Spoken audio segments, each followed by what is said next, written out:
engineering সকলো জায়গাতে আজি আমি স্বচ্ছতা আনিছো নিযুক্তিত স্বচ্ছতা হৈছে কিন্তু নিযুক্তিৰ স্বচ্ছতাটো আমাৰ লক্ষ্য নহয় this is a means to achieve an end অৰ্থাৎ আপোনালোক হল বাহন যাতে আপোনালোকৰ জৰিয়তে আমি সমগ্ৰ সৰকাৰি ব্যৱস্থাটো দুৰ্নীতিমুক্ত কৰিব পাৰো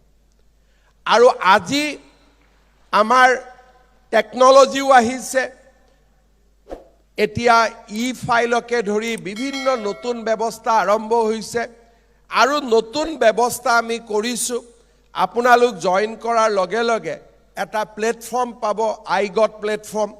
আপোনালোকক আমি ৰেজিষ্টাৰ কৰিম সদায় নতুন নতুন পৰীক্ষা আপোনালোকে দিব পাৰিব নতুন নতুন ডিপ্লোমা ল'ব পাৰিব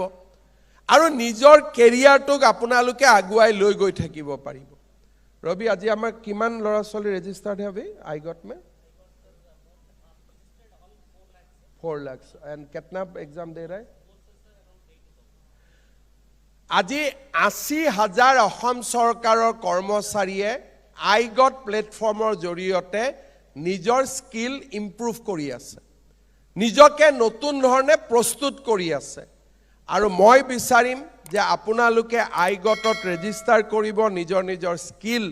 আপোনালোকে আপগ্ৰেড কৰিব কাৰণ মই ইয়াত জানো তৃতীয় শ্ৰেণীৰ চাকৰি হলেও বহুত হায়াৰ ডিগ্ৰী থকা ল'ৰা ছোৱালীয়ে ইয়াত চাকৰি পাইছে কিন্তু বহুত ৰাস্তা অসম চৰকাৰত খোলা থাকিব আপোনালোকে আগুৱাই যাব পাৰিব অনেষ্টিৰ মাজেদিও মানুহ বহুত আগুৱাই যাব পাৰে তাৰ প্লেটফৰ্ম আমি আপোনালোকক দি গৈ থাকিম আইগট ইজ ওৱান প্লেটফৰ্ম যাৰ জৰিয়তে আপোনালোকে কাম কৰিব পাৰিব আগতে অসম চৰকাৰে ডেপুটেশ্যন নিদিছিল আজিকালি আমি সেন্ট্ৰেল গভৰ্নমেন্টৰ ডেপুটেশ্যন যাব দিও যাতে ল'ৰা ছোৱালীয়ে কাম শিকিব পাৰে আমি বহুত নতুন নতুন ব্যৱস্থা কৰিছো যোৱাকালিও মই কৈছো আপোনালোকৰটো চাকৰি ইমান ধুনীয়া সময়ত হৈছে যে আপোনালোকে এপইন্টমেন্ট লেটাৰ পাব লক্ষীকো লগত লৈ আহিছে কাৰণ 1 জানুৱাৰীৰ পৰা নতুন পে কমিছনো আমি আৰম্ভ কৰিছো তানে আপোনালোকে বাকি সকলৰ কাৰণে সৌভাগ্য কঢ়িয়াই আনিছে সকলোৰে পে কমিছন মতে নতুন দৰমহা পাব আৰু চৰকাৰে আমাৰ বহুত ব্যৱস্থা আজিকালি হাতত লয় আমাৰ যদি কাৰোবাৰ কেতিয়াবা দুৰ্ঘটনা হয় মৃত্যু হয় সামাজিক সুৰক্ষাৰ বহুত ব্যৱস্থা আমি হাতত লৈছো আপোন ঘৰ আপোন বাহন ঘৰৰ কাৰণে লোন ল'ব পাৰো আপোন বাহন লোন ল'ব পাৰো চৰকাৰী কৰ্মচাৰীৰ কাৰণে চৰকাৰে এতিয়া অজস্ৰ ব্যৱস্থা হাতত লৈছে যাৰ জৰিয়তে আমি এটা সন্মানৰ জীৱন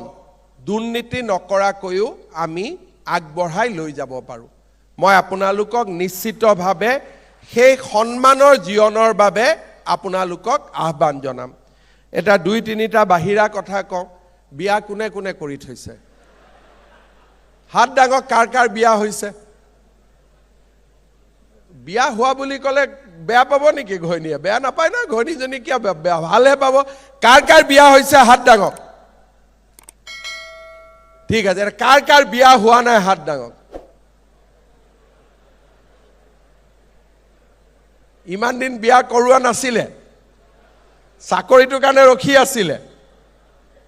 যি নহওক এতিয়া মোৰ এডভাইস হল যে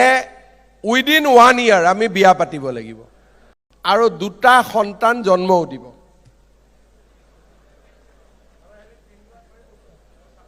না না 3টালৈকে পাৰিলেও নালাগে 2টা ঠিক আছে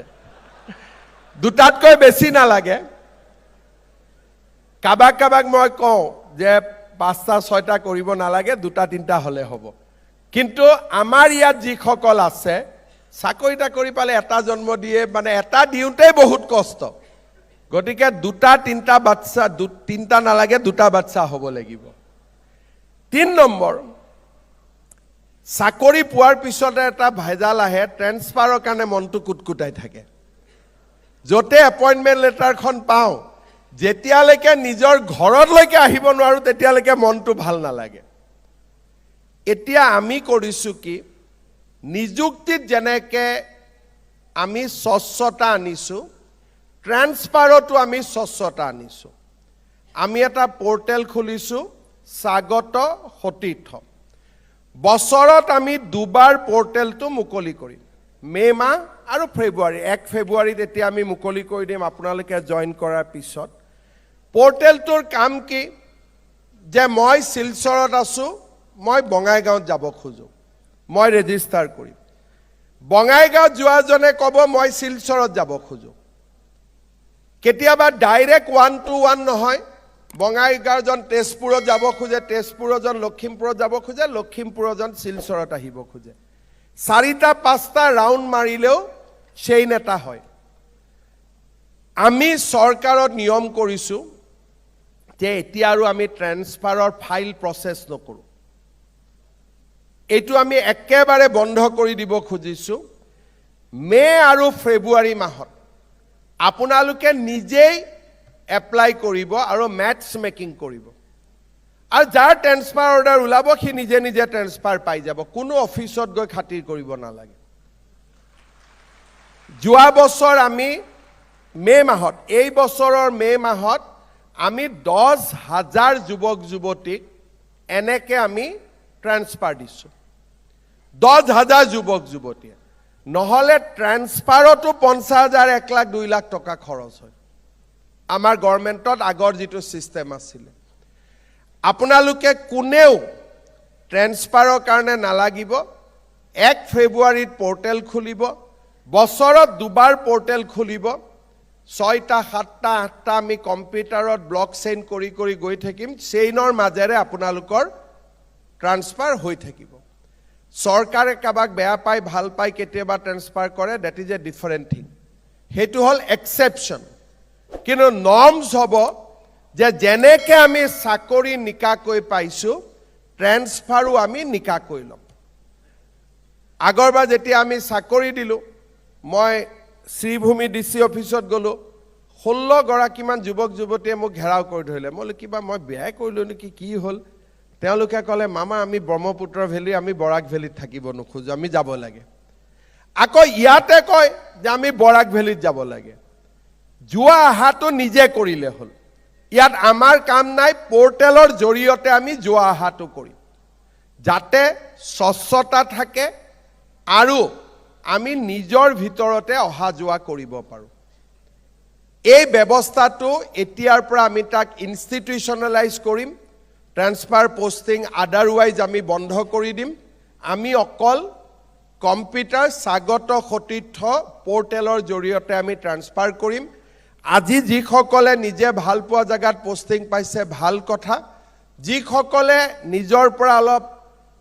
ইমান ভাল নোপোৱা জায়গাত পোষ্টিং পাইছে তেওঁলোকে স্বাগত সতীৰ্থ পৰ্টেলৰ জৰিয়তে ট্ৰান্সফাৰৰ বাবে চেষ্টা কৰি থাকিব আৰু মোৰ মতেদি আমি তেনেকে নিজক স্বচ্ছতাৰ মাজেৰে সুৰক্ষিত কৰিব পাৰিম দ্বিতীয়তে আৰু এটা আমি কৈছো আমাৰ মেডিকেল হেলথ মিনিষ্টাৰ হৈ থাকোতে মই এটো বেছিকৈ পাইছিলো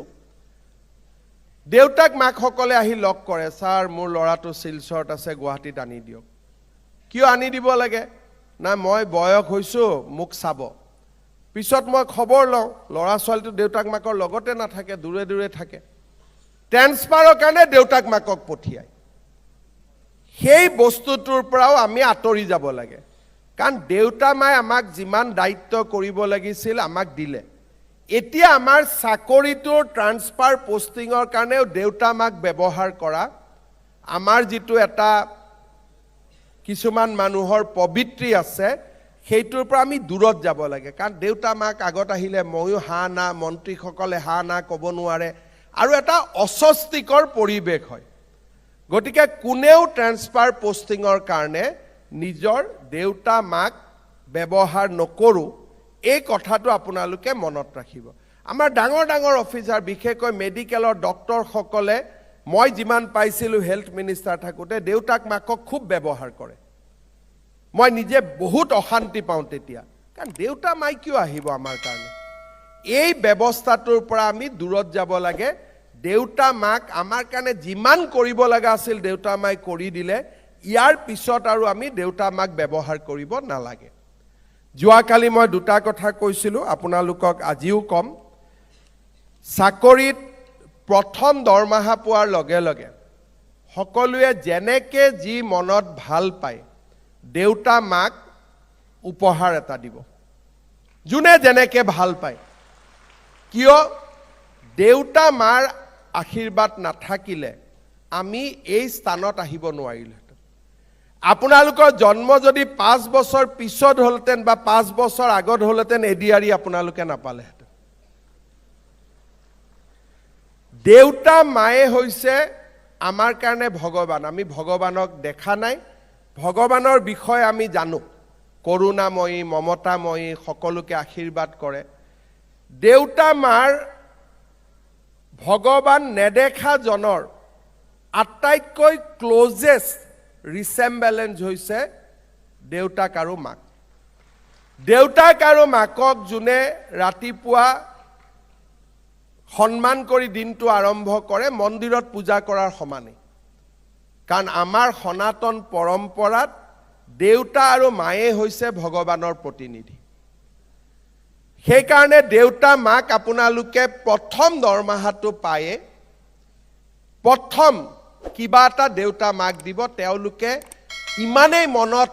আনন্দ অনুভৱ কৰিব যে আপোনালোকক হিয়া উজাৰি আশীৰ্বাদ কৰিব আৰু সেই আশীৰ্বাদ আমাক জীৱন জুৰি প্ৰয়োজন হ'ব দ্বিতীয়তে চাকৰি কালত আৰু আগতো পিছতো দেউতা মাক কোনে অসন্মান নকৰিব বহুত লৰা ছোৱালী আছে নিজৰ লৰা ছোৱালীক ইমান ভাল পায় যে দেউতাক মাকৰ কাৰণে সময় নাই কিন্তু নিজৰ লৰা ছোৱালীও চাই থাকে দেউতাক মাকক যে মোৰ দেউতাই দেখোন তেওঁৰ দেউতাকক সন্মান নকৰে মোৰ দেউতাই যে দেখোন নিজৰ মাক সন্মান নকৰে লৰা ছোৱালীৰ মনত ৰেজিষ্টাৰ হয় যে তাৰমানে parents are not to be respected তেতিয়া কি হয় ডাঙৰ হোৱাৰ পিছত লৰা ছোৱালীয়ে আমাকো ৰেসপেক্ট নকৰা হয়